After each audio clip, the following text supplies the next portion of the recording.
नमस्कार, मैं हूं शीनम शर्मा। स्वागत है आपका हमारे इस खास पेशकश में। उपचुनाव का शंखनाद हो चुका है मध्य प्रदेश में और साख का सवाल ये दोनों पार्टियों के लिए बना हुआ है, क्योंकि आने वाले चुनावों पर भी इसका असर पड़ेगा और इस पर चर्चा करेंगे हम विस्तार से। मध्य प्रदेश में उपचुनाव की तारीखों का ऐलान कर दिया गया है। खंडवा लोकसभा सीट समेत 3 विधानसभा सीटों पर आगामी 30 अक्टूबर को वोटिंग होगी। इसके लिए नामांकन की प्रक्रिया 1 अक्टूबर से ही शुरू हो जाएगी और 13 अक्टूबर को नामांकन वापसी का आखिरी दिन होगा, जिसके बाद 30 तारीख को मतदान होगा। इसके बाद 2 नवंबर को मतगणना होगी।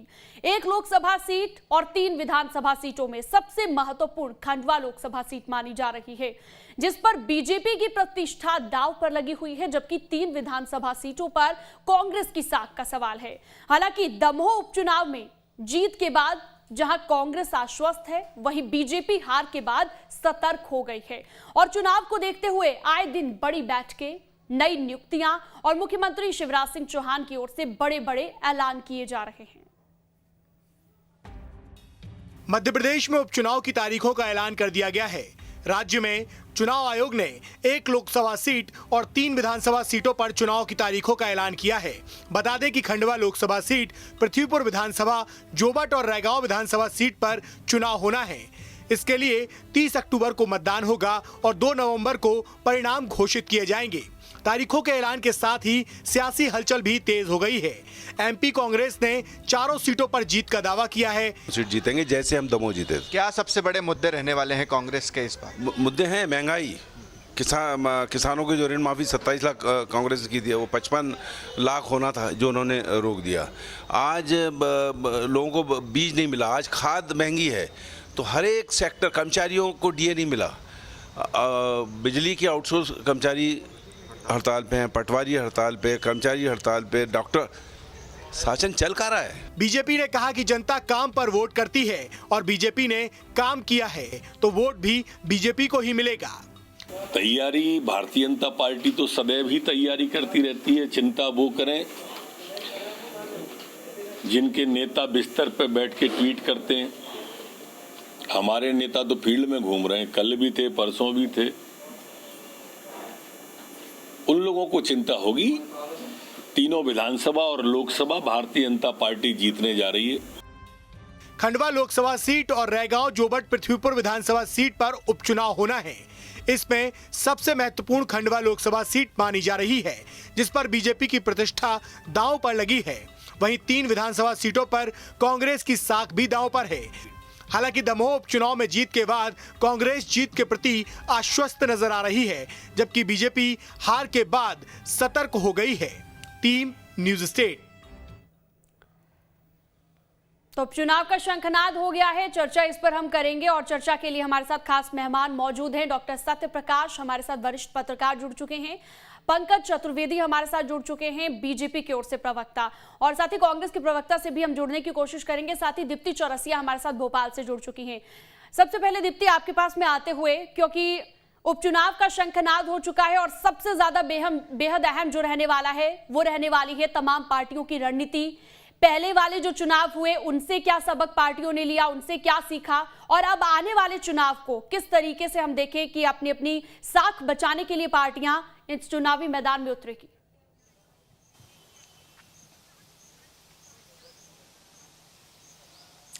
बिल्कुल, कहीं ना कहीं ये जो उपचुनाव है ये लिटमस टेस्ट होंगे दोनों दलों के लिए 2023 के लिए, कि आखिर 2023 की पिक्चर क्या होगी। काफ़ी हद तक वो इन चुनावों से क्लियर होगी। दूसरी बड़ी बात ये है कि दोनों दलों की क्या रणनीति होगी, क्योंकि अभी तक जो 2018 की रणनीति थी वो कांग्रेस की थी, बीजेपी की थी, या दमोह उपचुनाव की रणनीति थी। दोनों ही रणनीति में दोनों दल को कहाँ तक सफलता मिली, क्या उन्हीं को वापस रिपीट किया जाएगा, तो ये तय होगा कि 2023 के लिए दोनों दलों को रणनीति क्या रखना है। तीसरी बड़ी बात मैं लगातार कह रही हूं कि इन उपचुनावों का नंबरों से कोई लेना देना नहीं है, किसी तरह की संख्या पे कोई असर नहीं पड़ेगा, लेकिन तब भी निर्भर करता है कि इन 4 सीटों में से 2 सीटें कांग्रेस के पास थी विधानसभा की, 1 बीजेपी के पास थी और 1 लोकसभा की सीट बीजेपी के पास थी। तो अब ये निर्भर करेगा कि दोनों दलों की क्या परफॉर्मेंस रही। जिस तरीके से लिटमस टेस्ट की बात हो रही है, और दोनों दलों को चूंकि पिछले कुछ समय में राजनीति भी काफी हद तक बदली है, और दूसरी सबसे बड़ी बात कि देश एक बड़ी पैंडेमिक से निकला है, तो उस पैंडेमिक के बाद क्या जो विधानसभा चुनाव है आज भी उतने ही स्थानीय स्तर पर होंगे, या इसका कहीं ना कहीं पैंडेमिक की चीज़ों को लेकर, कोरोना काल की चीज़ों को लेकर असर होगा, महंगाई बेरोजगारी जैसे मुद्दों को लेकर असर होगा, पेट्रोल के दामों का असर होगा, गैस सिलेंडर के दामों का असर होगा, या फिर वही स्थानीय मुद्दे जो है विधानसभा चुनाव में होंगे? तो ऐसी कई सारी चीजें हैं जो इन उपचुनाव के बाद क्लियर होगी कि बीजेपी की रणनीति कितनी ठीक है, कांग्रेस की रणनीति कितनी ठीक है, और सबसे बड़ी बात कि दोनों दलों का लिटमस टेस्ट होगा कि वो 23 के लिए कितना तैयार हैं। बिल्कुल सही कहा आपने, ये लिटमस टेस्ट होने जा रहा है और इससे पता चलेगा कि पार्टियां कितनी तैयार है और पार्टियों को कितना समर्थन जनता कर रही है।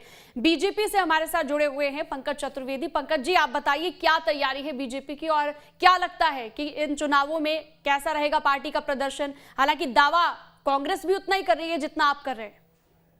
देखिए शीनम जी, दीप्ति जी ने रणनीति की बात करी तो मैं आपको स्पष्ट करूं कि रणनीति, रीति, नीति, नेता, नियत और नियति यानी विजय, ये सुनिश्चित है भारतीय जनता पार्टी सरकार के पक्ष में जी। और विजय के मैंने आपको आधार बताए, नीति, नियत, नेता, रणनीति, योजनाएं, कार्य योजना।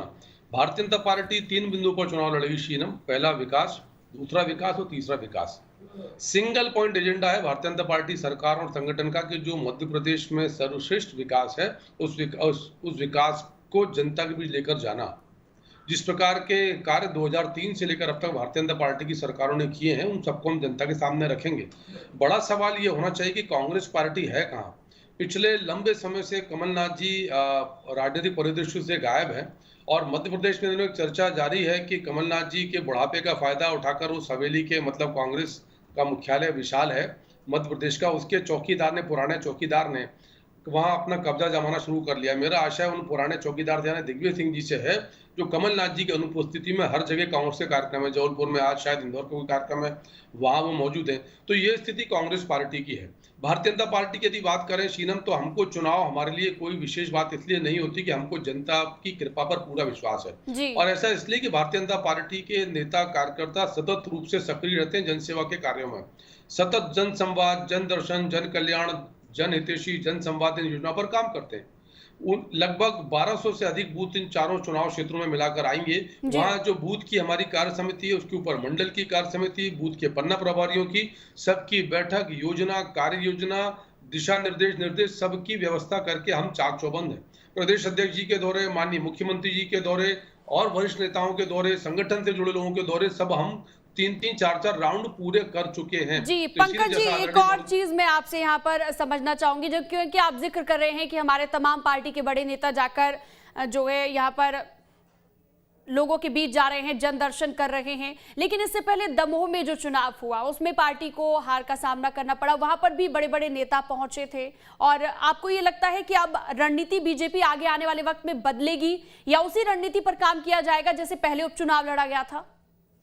देखिए शीनम, चुनाव की जो दल की रणनीतियां होती हैं वो कभी भी सार्वजनिक मंच पर चर्चा तो की ही नहीं जाती, तो रणनीति क्या वो सार्वजनिक हो जाएगी। मेरा निवेदन सिर्फ ये है कि मध्य प्रदेश में हमको पिछले 15 सालों में और अभी जो लगभग 3 साल 18 सालों में जब से भारतीय जनता पार्टी की सरकार है, तो जितने उपचुनाव उन उपचुनावों पर नजर डालना चाहिए। तो 2-4-5 चुनावों को छोड़ दें जिसमें दमोह का चुनाव भी शामिल है, तो कांग्रेस पार्टी को पराजय प्राप्त हुई है। तो यदि हम वहां भी मेजोरिटी या डेमोक्रेसी की बात करें तो उपचुनाव में भी मेजोरिटी में, बहुमत में, अधिकांशता, बहुतायत में भारतीय जनता पार्टी के प्रत्याशी चुनाव जीते हैं। तो दमोह निश्चित तौर पर भारतीय जनता पार्टी चुनाव हारी, सबके सामने, उसको कोई अस्वीकार भी नहीं कर सकता, पर वहां जो भी कुछ छोटी मोटी कमियां थी उनको निश्चित तौर पर दुरुस्त किया है। और इसीलिए मैंने आपसे कहा कि हम न केवल निश्चिंत हैं, अपितु आश्वस्त हैं कि इन चारों उपचुनाव में मध्य प्रदेश की जनता जनार्दन की कृपा, चाहे वो खंडवा हो, रेगा हो, आप पूरी तरह से कि पार्टी इन चुनाव में जीतेगी और चारों सीटों पर जो है अच्छा प्रदर्शन पार्टी का देखने को मिलेगा। हमारे साथ वरिष्ठ पत्रकार भी जुड़े हुए हैं, उनका रुख करते हुए आपसे ये समझना चाहेंगे, आपने मध्य प्रदेश की राजनीति को काफी करीब से देखा है और आप जानते हैं कि क्या कुछ है इन तमाम चीजों में, लेकिन आने वाले वक्त में अगर देखा जाए आने वाले चुनावों पर कितना असर आपको लगता है कि क्या सेमीफाइनल इसे माना जाए? ये जो उपचुनाव हो रहे हैं, कितना इंपैक्ट इन चुनावों का आगे आने वाले चुनावों पर पड़ सकता है? जी सीनम जी, बिल्कुल आपने वाजिब सवाल पूछा है। एक्चुअली मैं आपको बताऊं क्या है कि ये जो चुनाव किन कारणों से हो रहा है, पहले तो इस बात पर बड़ा सवाल है क्योंकि ये 3 असेंबली कॉन्स्टिट्यूंसीज और 1 लोकसभा इन सभी में कोविड के कारण, मृत्यु के कारण चुनाव हो रहे हैं। तो कोविड एक बड़ा मुद्दा इस चुनाव में रहने वाला है। ये दोनों पॉलिटिकल पार्टीज के लिए चारों बाइपोल्स इंपॉर्टेंट हैं, लेकिन ये चारों बाइपोल्स शिवराज सिंह के लिए, व्यक्तिगत सीएम शिवराज सिंह के लिए बहुत ही क्रूशियल है, क्योंकि आजकल जो बीजेपी में एक लीडरशिप चेंज का जो चल रहा है चलन, या जो स्पेकुलेशंस है मध्य प्रदेश में कि भाई ऐसा हो सकता है कि लीडरशिप चेंज यहाँ हो सकती है, तो कहीं ना कहीं ये शिवराज सिंह का टेस्ट होंगे। और 2023 के लिए, जैसा कि चौरसिया मैडम ने बोला है कि जो उसके लिए भी ये कहीं ना कहीं लिटमस टेस्ट का काम करेंगे, क्योंकि आई थिंक, मेरे ख्याल से कि अब जो चुनाव होंगे वो शायद अब बाइपोल्स कम होंगे, क्योंकि 2023 में चुनाव होना है। एक आध कोई हो सकता है, भगवान करे ऐसा ना हो कि कोई अनटाइमली किसी का जाना हो और चुनाव हो, भगवान करे ऐसा ना हो, लेकिन ये अंतिम चुनाव मेरे ख्याल से इस टेन्यूर के होंगे। अब आपको बताएं, दोनों पॉलिटिकल पार्टीज में जो देख रहे हैं उत्साह है, आपने देखा होगा कि शिवराज सिंह चौहान ने पूरी ताकत उन कॉन्स्टिट्यूंसीज पर आज से नहीं, लगभग काफी समय से झोंक रहे। एक बात। दूसरी चीज, कांग्रेस भी बड़ी उत्साहित है, क्योंकि कांग्रेस को एक बड़ी जीत बाइपोल्स में, दमोह में मिली बाइपोल में। लेकिन जो 28 का जो जिक्र है कि 28 जो असेंबली पोल्स हुए थे वो एक अलग हटके हैं, क्योंकि उन 28 में से अगर हम 25 को मान लें, 3 तो डेथ के कारण हुए थे, जोरा, ब्यावरा और आगर। इन 3 को अगर छोड़ दो, बकाया के जो 25 होते हैं वो कहीं ना कहीं कांग्रेस से क्विट करके भाजपा के अंदर जो एमएलए गए थे, जिसके कारण कांग्रेस मेजोरिटी चली गई और सत्ता से दूर हो गई और शिवराज सिंह की बीजेपी लीड गवर्नमेंट यहाँ बन गई। लेकिन सवाल ये है कि वो इलेक्शंस एक अलग कारण थे, क्योंकि वो इलेक्शन स्टेबिलिटी के कारण हुए, और स्टेबिलिटी लाने के लिए पब्लिक ने बीजेपी को वोट किया। क्योंकि 2018 का अगर इलेक्शंस का एनालिसिस करें तो बीजेपी का vote percentage as compare Congress ज्यादा था, भले सीट्स कांग्रेस की ज्यादा थी, तो इसके लिए थोड़े से मार्जिन की उनको आवश्यकता थी, जिसके कारण इन सीट्स में शिवराज सिंह का फेस आया। और शिवराज सिंह के फेस के साथ ज्योतिरादित्य सिंधिया, जिसके कारण उन्होंने कांग्रेस को क्विट करके इधर स्विच किया बीजेपी की तरफ, वो भी दोनों फैक्टर थे। दोनों फैक्टर के कारण सीट्स में बहुत सारी सीट्स जीती। लेकिन एक बड़ा सवाल है कि ये जो इसका जो नेचर है, वो नेचर कहीं ना कहीं चारों चुनाव का पिछले चुनाव से हटकर होगा। हाँ, एक चुनाव जरूर, दमोह का जो बाइपोल है वो जरूर इफेक्ट करेगा, ये पक्ष की बात मान लेना। इसलिए कांग्रेस दमोह के उपचुनाव के रिजल्ट से बहुत उत्साहित है। लेकिन आपको बताऊं, भाजपा एक बड़ी संगठनात्मक पार्टी है, जिसकी संगठन बड़ी ताकत मानी जाती है पूरे देश के अंदर, तो वो भी अपनी पूरी ताकत लगाएगी, और ताकत के साथ, क्योंकि सत्ता में भी बिल्कुल पूरी ताकत के साथ। सही कह रहे हैं आप, और जिस तरीके से आप विश्लेषण यहाँ पर कर रहे हैं वो भी बिल्कुल सही आप कह रहे हैं कि यहाँ पर दमोह जो उपचुनाव हुए उसका जरूर इम्पैक्ट दिखने वाला है। हमारे साथ कांग्रेस से भी जुड़ चुके हैं फिरोज सिद्दीकी। फिरोज जी, आपके पास आते हुए, कांग्रेस पार्टी की कैसी है तैयारी? बीजेपी कह रही है कि कांग्रेस गायब है जनता के बीच से, जनता के बीच जनदर्शन हालांकि बीजेपी कर रही है, लेकिन कांग्रेस कहीं नजर नहीं आ रही, क्या कहेंगे? ये भारतीय जनता पार्टी का अपना लुकआउट है। अब असल बात ये है कि वो सुनना नहीं चाहते कांग्रेस की बात, इसलिए इस तरीके की बातें कर रहे हैं। उनको जनता के मुद्दों के भारतीय जनता पार्टी के पास जवाब नहीं है, और जब जवाब नहीं है इसलिए अब वो ये कहते हैं कि कांग्रेस कहीं दिख नहीं रही है। 6000 से ज्यादा कार्यकर्ताओं के कांग्रेस के उनके खिलाफ एफआईआर दर्ज हुई है। 2500 हमारे यूथ कांग्रेस के कार्यकर्ताओं पे एफआईआर दर्ज हुई है।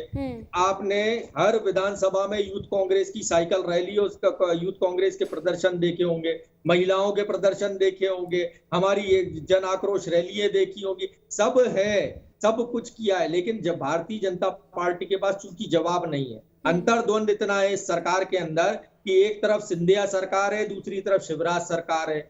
अब जनता सवाल पूछती है कि असल बात कि असल मुख्यमंत्री है कौन, और जब जमीन पे जाओ तो कार्यकर्ता पूछते हैं कि ये महाराज से हैं, शिवराज से हैं, या वीडी शर्मा से यानी नाराज से हैं। तो भारतीय जनता पार्टी को इन सारे मुद्दों के जवाब देना पड़ेंगे। वो सरकार में है, वो कमलनाथ जी के ऊपर आक्षेप लगा लेने से या कांग्रेस के ऊपर आक्षेप लगा लेने से जनता वोट नहीं दे देगी। जनता अपने मुद्दों पर सवाल कर रही है। पेट्रोल डीजल की इतनी महंगी कीमतें क्यों हैं? 10 घंटे 12 घंटे बिजली क्यों ग्रामीण क्षेत्रों में जा रही है? क्यों आपने कोरोना का मुआवजा नहीं दिया, ऑक्सीजन से लाखों मौतें कैसे हो गई मध्य प्रदेश में, और हमको कोरोना की मृत्यु का सर्टिफिकेट क्यों नहीं मिला, बेरोजगारी की हालत चरम पर है। इन सारे मुद्दों के जवाब आपको देना पड़ेंगे। आप उन मुद्दों की तैयारी करिए और दूसरा अपने संगठन को एक करिए। महाराज शिवराज नाराज जो चला आ रहा है ये ना चले, सिंधिया सरकार शिवराज सरकार ये ना चले, तो ये हम सारे सवाल आएंगे। यानी कि फिरोज जी ये तमाम मुद्दे रहेंगे कांग्रेस के, जिन्हें लेकर कांग्रेस जो है उपचुनाव में उतरने जा रही है। लेकिन बीजेपी से भी अब जान लेते हैं। पंकज जी, बीजेपी के क्या मुद्दे रहेंगे? बीजेपी किन मुद्दों को लेकर चुनावी मैदान में उतरेगी?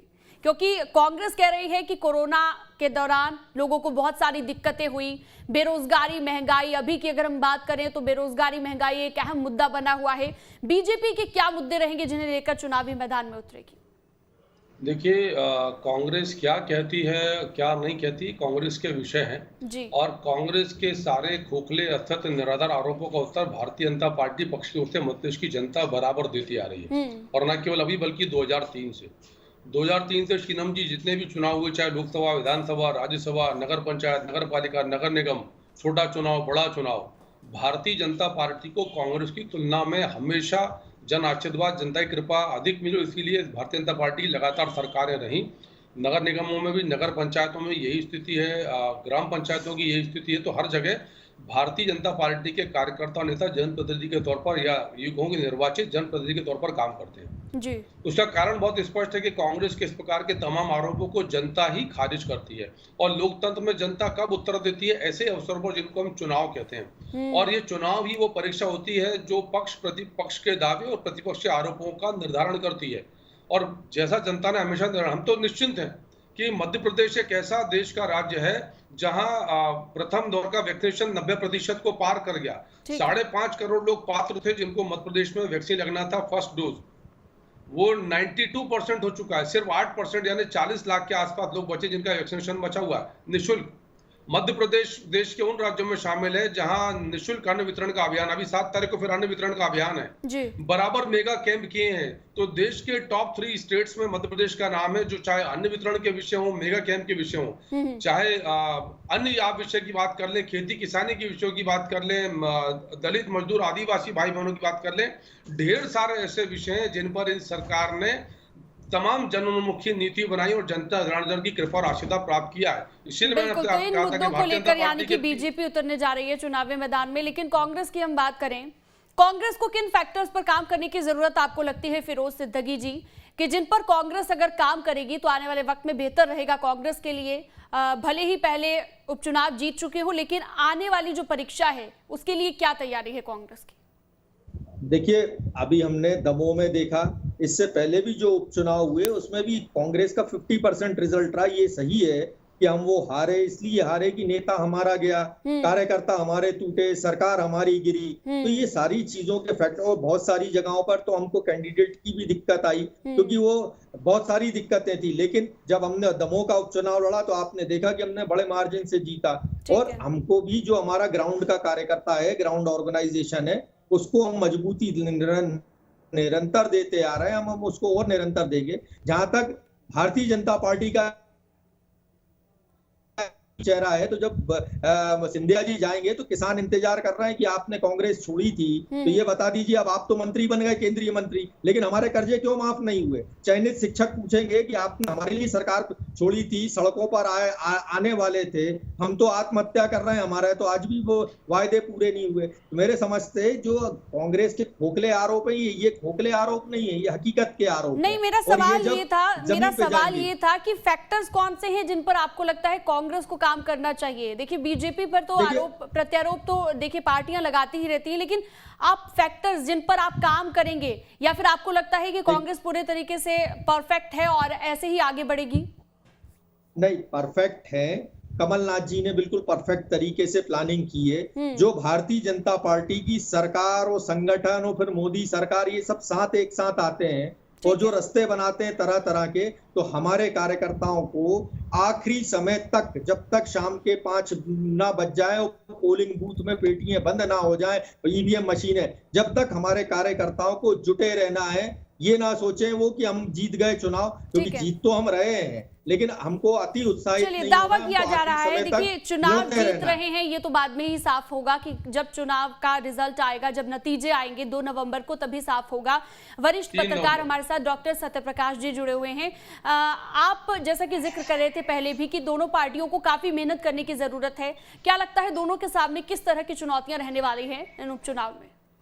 जी शीनम जी, एक चीज बहुत इंपॉर्टेंट है यहाँ पर कि ये जो चारों बाईपोस्ट जहाँ हो रहे हैं वहां पर भाजपा या कांग्रेस की 2018 में परफॉर्मेंस क्या था, ये भी एक बहुत बड़ा फैक्टर होगा। क्योंकि बिल्कुल आप देखें कि रेवांचल जो जहां से एक सीट आती है रेगांव वाली, एक रेवांचल में है, एक पृथ्वीपुर बुंदेलखंड में है, और 2 सीट निमाड़ में कहलाती है, जो मारवा निमाड़ का क्षेत्र। मारवा निमाड़ में बीजेपी का परफॉर्मेंस 2018 में अच्छा नहीं था तो जिसके कारण कहीं ना कहीं बीजेपी को वहां बड़ा टफ जाएगा, क्योंकि वो आपने देखा होगा कि 47 में लगभग 30 सीट आप ट्राइब थे मध्य प्रदेश में, जिसमें कांग्रेस ने 30 पर जीत दर्ज की थी, एक देश के साथ थी। तो कहने का तात्पर्य ये है कि इन सीट पर रेवांचल की बात करें तो रेवांचल में बीजेपी ने जो परफॉर्मेंस करना चाहिए था वो परफॉर्मेंस कांग्रेस की अपेक्षा अच्छा रहा, क्योंकि कांग्रेस को वहां पर वो मार्जिन नहीं मिला जितना कि मिलना चाहिए था। तो मेरे ख्याल से रेवांचल में, लेकिन ये बीजेपी वहां गलती कर गई है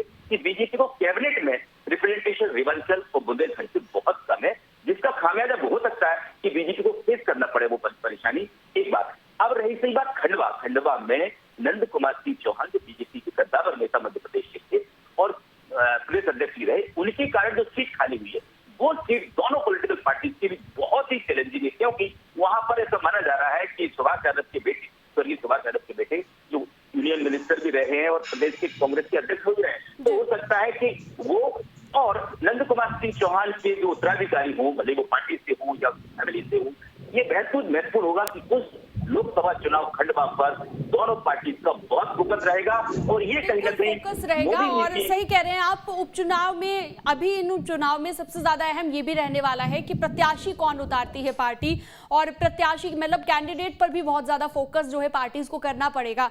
आखिरी सवाल मेरा, बीजेपी के हमारे साथ पंकज चतुर्वेदी जी जुड़े हुए हैं। पृथ्वीपुर सीट जो है उसकी अगर हम बात करें तो इसे गढ़ माना जाता है कांग्रेस का, क्या लगता है आपको कितना काम करने की जरूरत है? क्या ये एक चुनौती के तौर पर देखते हैं, या फिर लगता है कि इस बार पृथ्वीपुर में बेहतरीन प्रदर्शन रहेगा पार्टी का? देखिए, बृजेंद्र सिंह राठौड़ जी जो पृथ्वीपुर से विधायक थे, बहुत अच्छे व्यक्ति थे। वो भले ही कांग्रेस पार्टी में थे पर व्यक्तिगत तौर पर एक वो लोकप्रिय राजनेता थे, इसमें कोई संदेह नहीं है। और मैं भी व्यक्तिगत तौर पर उनका बहुत सम्मान करता हूँ और मेरे लिए उनका निधन व्यक्तिगत क्षति के समान है। लेकिन इस सबके बाद राजनीतिक व्यवस्थाएं, राजनीतिक प्रतिबद्धताएं अपनी जगह हैं और भारतीय जनता पार्टी के कार्यकर्ताओं के श्रम से इस बार पृथ्वीपुर की सीट पर भारतीय जनता पार्टी का जो भी प्रत्याशी होगा वो भारी मतों से विजयश्री हासिल करेगा और ये उस क्षेत्र की जनता स्थापित करेगी कि वो कथित तौर पर कांग्रेस की सीट है, ऐसा भ्रम कांग्रेस का और बाकी विश्लेषकों का भी दूर हो जाएगा। तो चाहे वो जोबट हो, रेगांव हो, पृथ्वीपुर हो या खंडवा की लोकसभा हो, इन चारों 3 विधानसभा के लोकसभा क्षेत्रों में भारतीय जनता पार्टी की, जैसा मैंने आपसे कहा था, कि तैयारी पूर्ण है। एक एक बूथ के स्तर पर, बूथ से नीचे पन्ना तैयारी के पूरी स्तर है, पर आपका ये हमारा कहना कार्य है। पूर्ण हो चुका कांग्रेस भी, जी सर, कांग्रेस भी दावा कर रही है पृथ्वीपुर में 3रे नंबर पे रही थी भारतीय जनता पार्टी। आप पहले नंबर पर रहेगी, निश्चिंत रहो। आप पृथ्वीपुर में पहले नंबर पर, रेगांव मैंने सुना सपा के कैंडिडेट को ज्वाइन करा लिया है आपने। मैंने सुना सपा के कैंडिडेट को आपने ज्वाइन करा लिया है, क्योंकि कांग्रेस के साथ है दिग्विजय सिंह का हाथ। अरे वो आप नहीं है सपा, ये तो नतीजे ही बता पाएंगे कि इन उपचुनाव में क्या होगा। कैंडिडेट ज्वाइन करा लिया है। उन उपचुनाव को छोड़िए सर, देखिए हम चर्चा कर रहे हैं आने वाले उपचुनाव पर, हम चर्चा कर रहे हैं आने वाले उपचुनाव पर। बहुत बहुत शुक्रिया आपका जुड़ने के लिए और आपने ये जो चर्चा में हिस्सा लिया और साथ ही अपनी अपनी बात रखी। बहुत बहुत शुक्रिया आपका जुड़ने के लिए। पंकज चतुर्वेदी, फिरोज सिद्दीकी हमारे साथ जुड़े थे, वरिष्ठ पत्रकार डॉक्टर सत्यप्रकाश, और हमारे साथ हमारी संवाददाता दीप्ति चौरसिया भी मौजूद रही। तो चर्चा हमने की कि आने वाले इन चुनाव का कितना इंपैक्ट विधानसभा चुनाव पर पड़ेगा और साथ ही साथ ये कितना बड़ा साख का सवाल बना हुआ है कांग्रेस और बीजेपी दोनों पार्टियों के लिए। फिलहाल के लिए मुझे दीजिए इजाजत, नमस्कार।